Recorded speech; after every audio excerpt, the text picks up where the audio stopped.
Hello everybody and welcome to another recipe with Dishes by Deb. Today we are going to be making a beef bourguignon. Now this is one of those recipes that sounds very fancy and tricky to make. However, it's actually really quite easy and it makes this phenomenal meal. And bonus, it's a one-pot meal, which you know is my favorite. So let's go over some of the ingredients.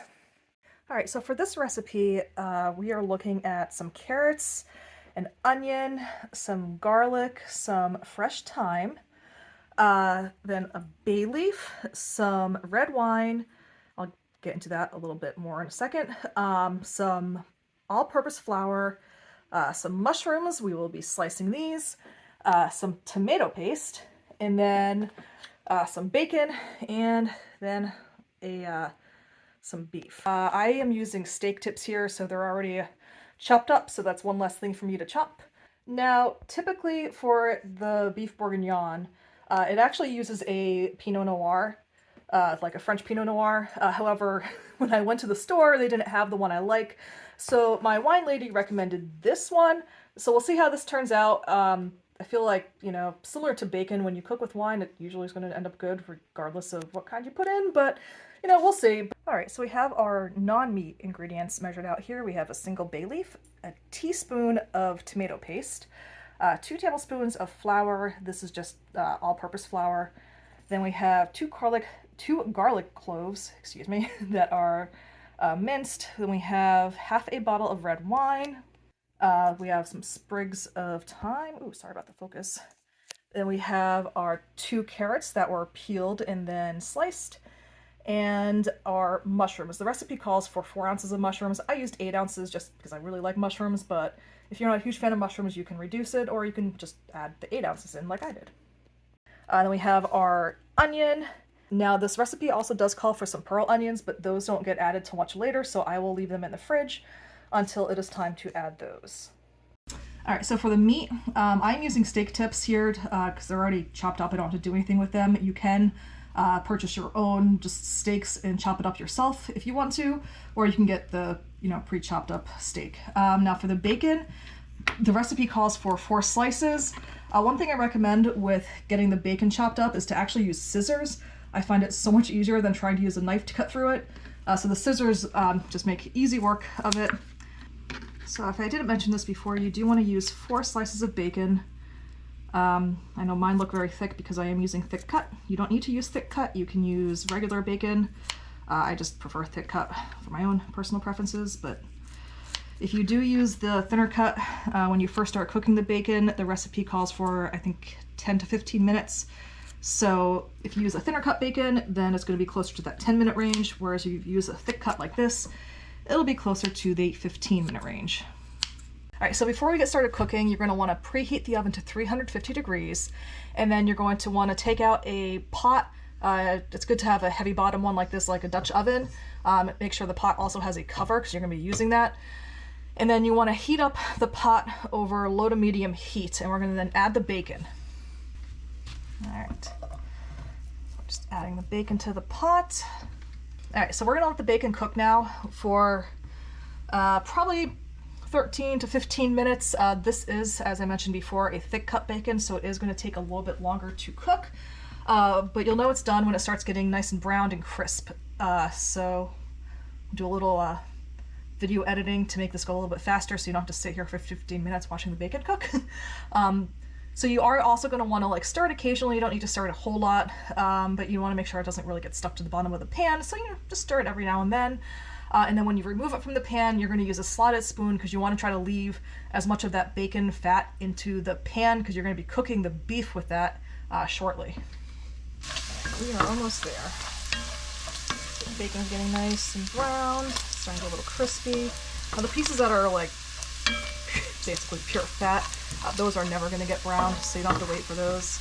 It's really the pieces that are more, you know, solid meat that you want to get those nice and browned.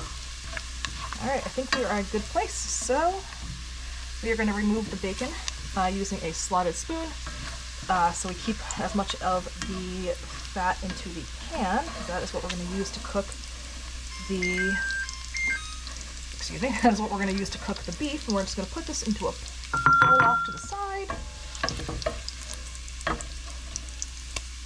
All right, now with the beef, we are going to be working in batches because we don't want to crowd the pan. And also you're going to want to turn the heat up now to medium-high to cook the beef.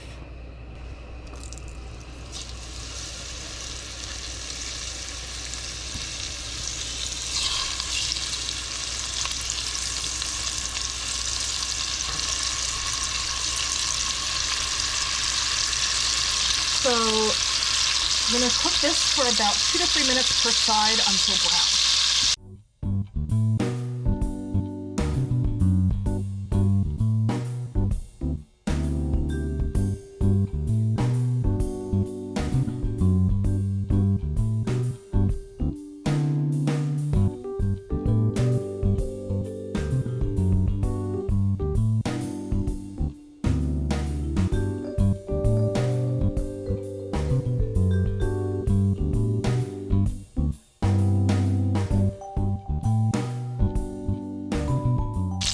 All right, so the beef has been removed, and now we're reducing the heat to medium, and we're going to add in our onions, the yellow onions, not the pearl onions yet. And then we're also going to add in the carrots. And I'm also going to do a little pinch of salt. Just a little reminder here, a little pinch of salt. Stir this up. And now we're going to cook this for about 10 minutes, stirring occasionally. I want to get the onions a little softened and the carrots a little softened as well.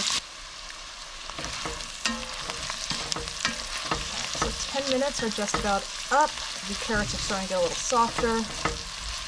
I just want to point out, see this brown stuff on the bottom of the pan? So that is called fond. Now fond is what I like to call the leftover cooking bits. And coming up, we're actually going to deglaze the pan, and that is going to help scrape up all that fond and get it into the dish. Now fond actually makes the dish just so much more flavorful. Kind of think of it as like little flavor crystals that are stuck to the bottom of the pan. So you really want to get those all up, but we'll do that when we actually deglaze the pan when we add the wine. So we are almost done here. We have about 30 seconds left. And then we're going to move on to our next step. So, next up we are going to add the garlic and the tomato paste. And we are going to cook this for 1 minute, and we're going to stir it constantly. With garlic, you have to be careful. You don't want to overcook it because it could actually end up being very bitter. And the tomato paste. So, set the timer for 1 minute. All right. Yep. Stir this constantly. 1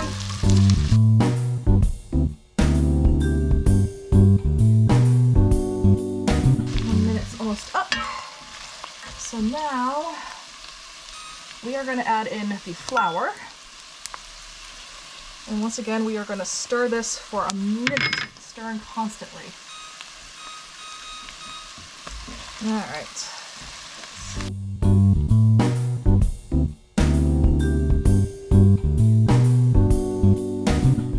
So a minute is up, so it's time to add in our wine.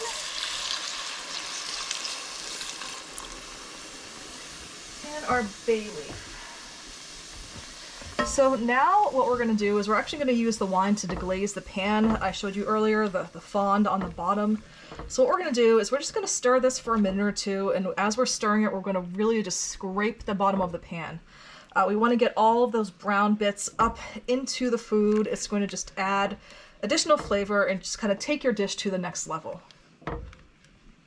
And as you're scraping it, you should actually feel the bottom of the pan get like smoother. Like right now as I'm scraping it, I don't feel like the bumps as I'm going over the fond.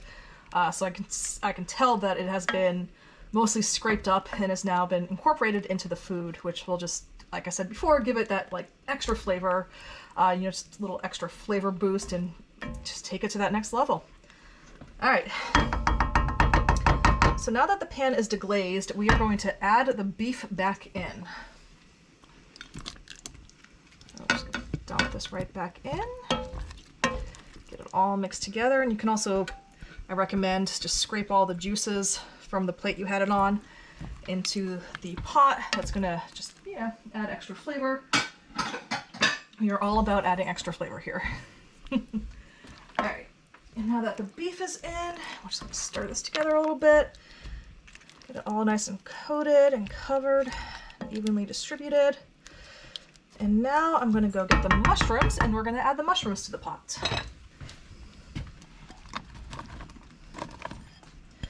All right, now the mushrooms are in, and we're gonna stir again.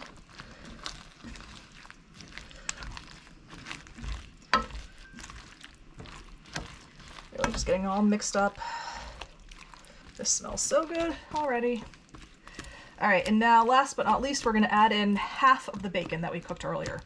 The remaining half you're gonna save for later, and it's actually gonna be used as a garnish to put on top of the dish when you serve it. So my little bowl of bacon here, so we're gonna add in half of the bacon that we cooked earlier. And then we are gonna, excuse me. And now we're gonna stir this in. And then we're gonna put a cover on top of the pot and put it in the oven. So we're gonna put it in the oven now for an hour, and then after an hour, we're gonna take it out and add in our pearl onions. All right, and then before you put it in the oven, you are going to want to add in the little sprigs of thyme that you got ready earlier. Just put them on top, nice and easy. Then you're gonna wanna cover your pot and throw it in the oven for an hour. All right, so an hour has passed. Let's take this out and see what we're working with right now. Ooh, wow, that looks amazing. So not done yet.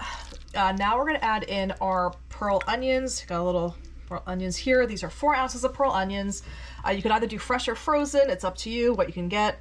So these are going to be added in now, and then we're going to stir it in, and then we are going to cook it for another 30 minutes. Let's get these all stirred in. All right, that all mixed in there. Now we're going to put the cover back on, and we're going to put it back into the oven for another 30 minutes. All right, so it's been about 30 minutes since we added in the pearl onions, so we just took this out of the oven, and let's take a look and see how this looks. Oh, wow. Oh, that smells so incredibly good. I wish you guys could smell this. So I'm gonna let this cool for a little bit before I dish it out, and then when you dish it out, you want to top it with the bacon that you have left over from earlier.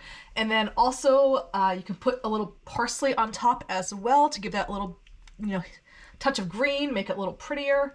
But yeah, I mean, you know, this seems super fancy. It seems very difficult, but in reality, it's a one-pot meal.